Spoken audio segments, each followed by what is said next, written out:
Des murs marqués par des projectiles et des traces de sang encore visibles au sol. Le site minier de Kambove Mining porte les stigmates d'un mardi de vive tension. Selon les explications recueillies sur place, un élément de FRDC affecté à la garde a brusquement tourné son arme, tenant en respect ses propres collègues ainsi que les services de sécurité et de gardiennage. Ceux qui ont vécu ces heures d'angoisse décrivent une scène d'une rare intensité.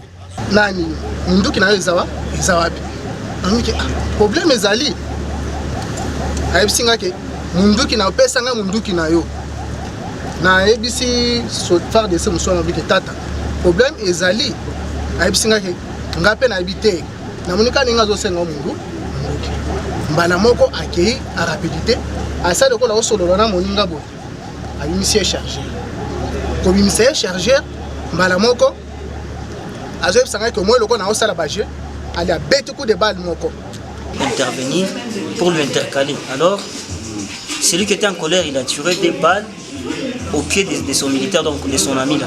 Son ami a déposé son arme par terre et le soldat qui était en colère, il a pris au moins le chargeur de l'autre qui a déposé par terre. Il a pris, donc il a totalement... Ah, oui, il avait 3, plus c'est celui de son ami là, il a totalement au moins 3.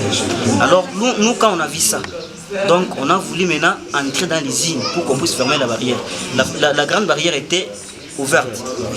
Alors quand le GI qui était à l'intérieur, il a vu ça, il a fermé la grande barrière, il nous a laissé la petite barrière. En nous faufilant de la petite barrière là, c'est là où on a réussi des coups de fil. Quand il a tiré en face. Donc la première balle m'a touché, ici. Deuxième balle a touché à mon chef.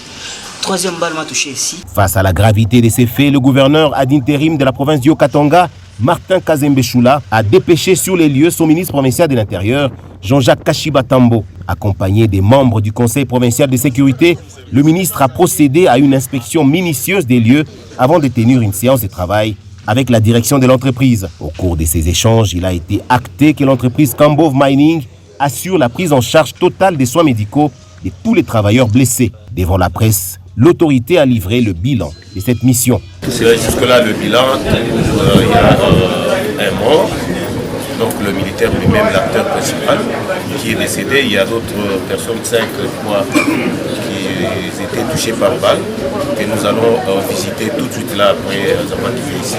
Nous allons le visiter partout là où ils sont.